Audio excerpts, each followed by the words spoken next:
I still remember that morning so clearly, like it's burned into my mind. She leaned in close, kissed me softly on the lips, and whispered goodbye before heading to work. It felt so normal, so ordinary, just another day, just another routine moment between us. I didn't think twice about it. Why would I? But there was something about that kiss. It lingered. It felt warmer, deeper, like she held on for just a second longer than usual. I even smiled when the door closed behind her, thinking about how lucky I was. The house was quiet after she left, and I went about my morning like nothing was different. Coffee, emails, scrolling through my phone. Everything was perfectly normal. At least, that's what I thought. But as I sat there, replaying the way she kissed me, a strange feeling crept over me. It was almost like my body knew something my mind didn't. I couldn't shake it, the heaviness in my chest, the way the air felt thicker than usual, as if the world had suddenly slowed down. I tried to ignore it, but deep down, something didn't feel right. I kept checking the clock, wondering why I felt so restless. Every time I thought back to her kiss, it was like a quiet whisper in my head. Remember this, don't forget this. I didn't know it then, but that was the last time I would ever feel her lips on mine. And the truth, that terrible truth, was waiting for me just around the corner.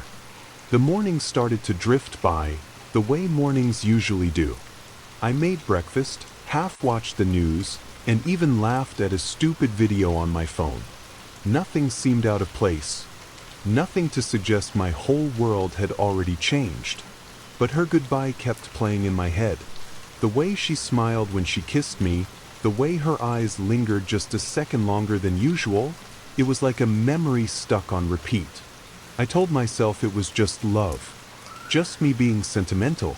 Still, something felt off. I checked my phone, expecting a good morning text from her like she always sent once she got to work. But the screen stayed empty. No messages. No little heart emoji. I even typed one out to her, but for some reason, I hesitated. My thumb hovered over the send button, and then I locked the screen again. The house felt heavier than usual, too quiet. Every creak in the walls made me stop and listen. I poured another cup of coffee just to fill the silence, but it didn't help. The whole time I kept thinking, why does it feel like she's still here? I could swear her perfume still floated in the air, faint but real, as if she had just walked past me only seconds ago. I shook my head and laughed at myself, but deep down, the uneasiness grew stronger. That morning should have been normal. It looked normal. But in the back of my mind, a tiny voice whispered that something was already wrong, something I couldn't see yet. And before the hour was over, I would find out just how wrong I was. I was sitting on the couch, staring at my phone, when it rang. The sound made me jump. For a split second, I thought it was her. I thought she was finally calling to say she'd reached work safely, maybe teasing me for not texting her first. But it wasn't her name on the screen. It was an unknown number. I almost didn't answer, but something inside told me I should. My voice cracked a little when I said hello. On the other end, there was silence at first. Just the faint sound of breathing. And then, a voice I didn't recognize. Calm but heavy. They asked for me by name. "Yes, that's me," I said. The pause that followed stretched so long, it felt like the room had frozen. And then the words came, slow, careful, like the person didn't know how to break me in half. They told me there had been an accident, a car crash. Her name was mentioned. My girlfriend's name. My heart stopped. I sat there, gripping the phone so hard my knuckles turned white, shaking my head as if I could erase the words. I wanted to scream that it wasn't possible, that she had just kissed me goodbye less than an hour ago, that she had walked out of our home alive, smiling, warm, real. But all I heard on the line was the confirmation. The words I didn't want to hear. The words that ripped the air out of my lungs. She was gone. And yet, I could still feel her lips on mine, as if she had just kissed me seconds ago. I couldn't move. I couldn't even breathe. The phone slipped from my hand and landed on the couch beside me, but the words were still echoing in my head. She was gone. No, it wasn't true. It couldn't be true. I stood up and paced the room like a trapped animal.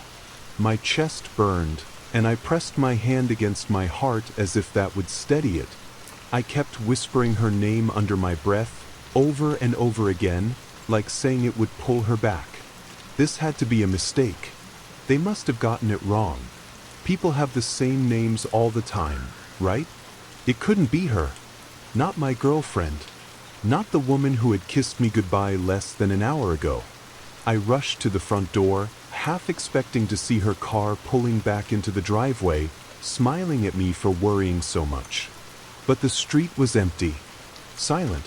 So, my hands shook as I grabbed my phone again. I called her number. It rang once, twice, and then went to voicemail. I tried again, and again. Nothing.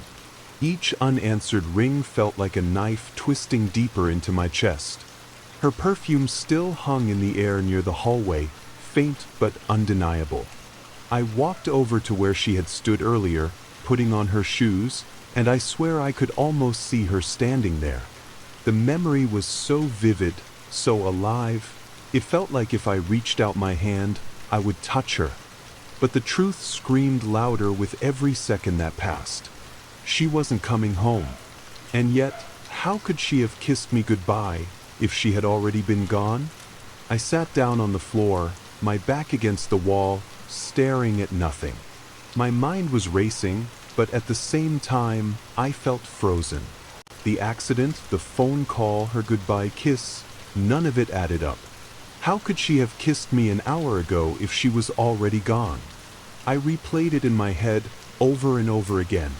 The way her hair brushed my face when she leaned in. The warmth of her lips. The sound of the door closing behind her. It was too real to be just a dream. Too vivid to be my imagination. But if it really happened, then what about the timeline? The caller had said the crash happened before she even left for work.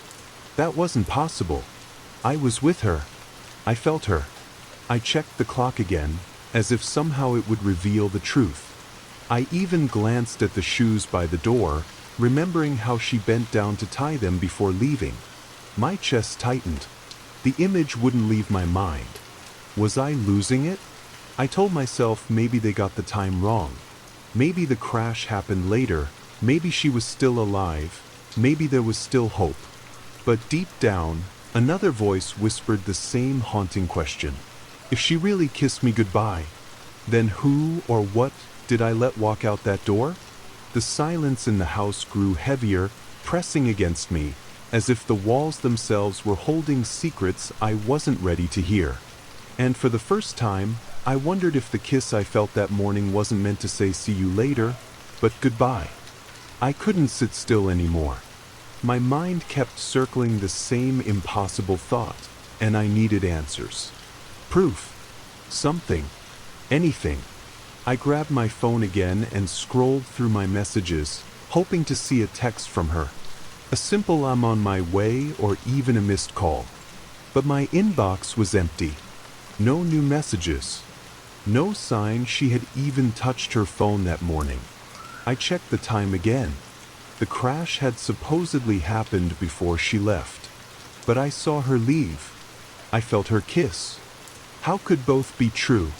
I opened the front door and stepped outside, looking up and down the street.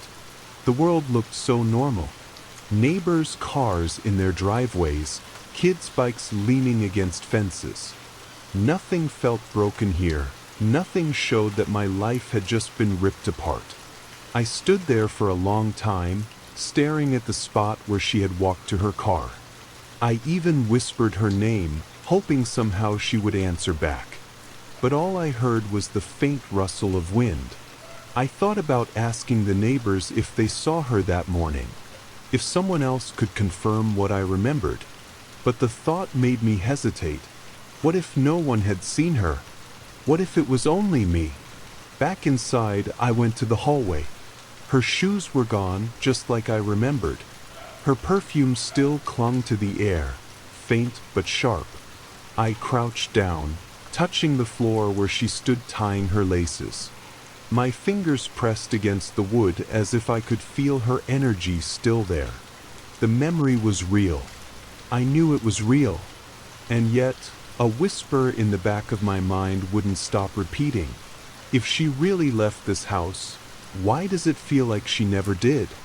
That night, I couldn't sleep.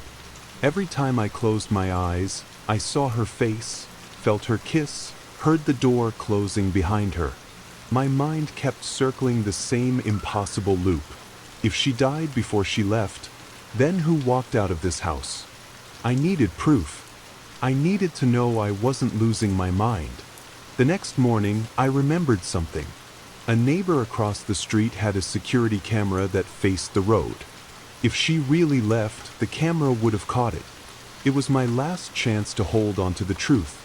I walked over, my hands trembling the entire time. When my neighbor opened the door, I stammered out some excuse about wanting to check the footage. He nodded, a little confused, but let me inside.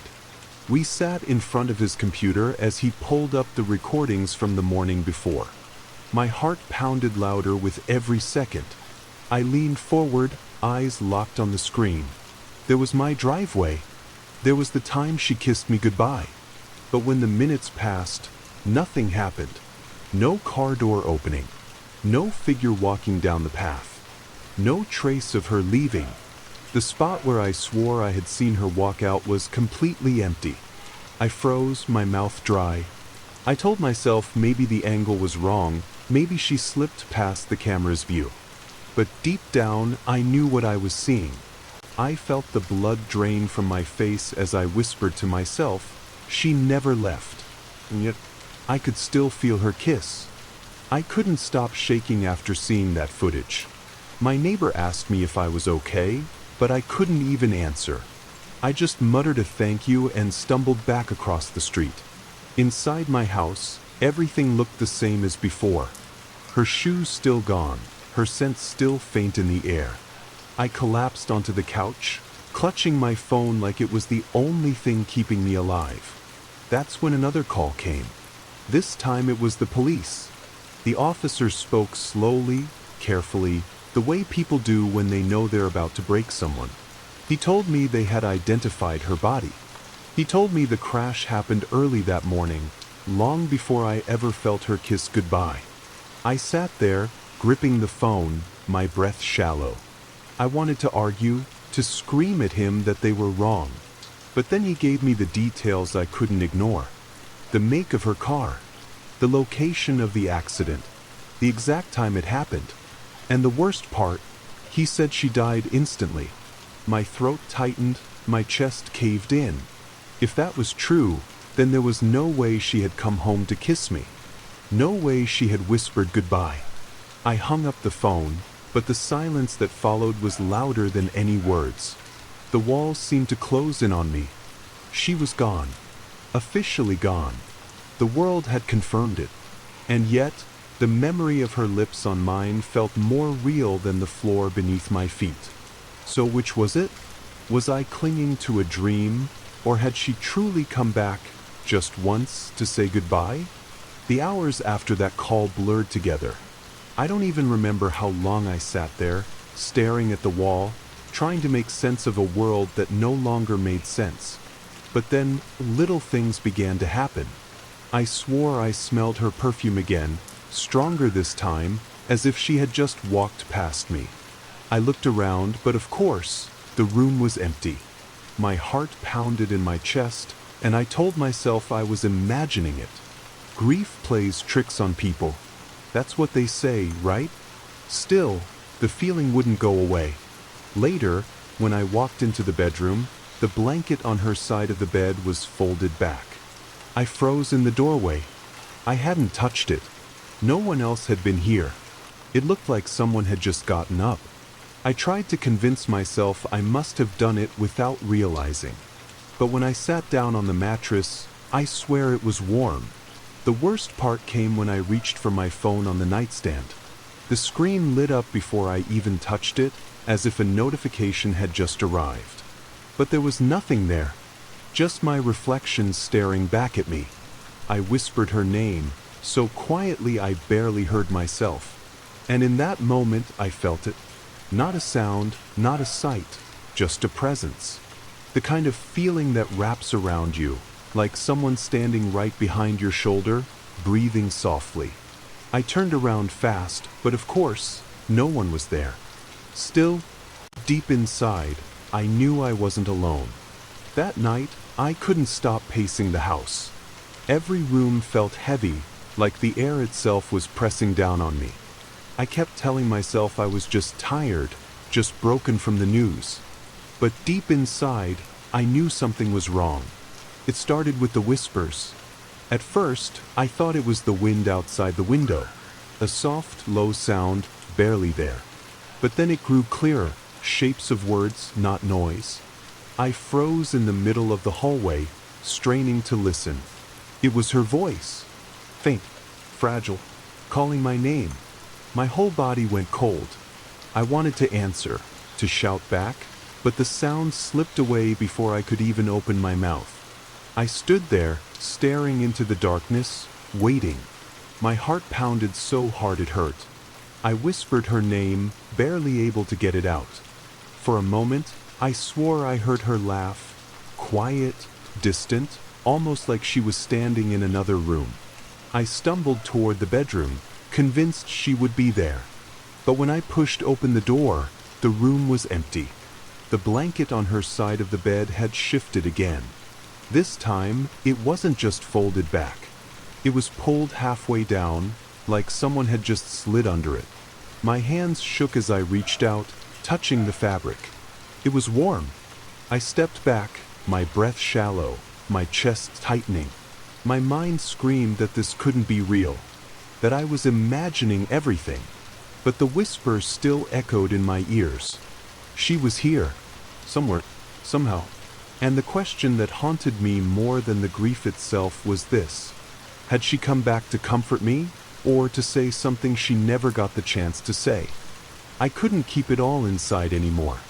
The whispers, the perfume, the way her side of the bed felt warm. It was eating me alive. So I told my closest friends. I expected them to believe me, to understand.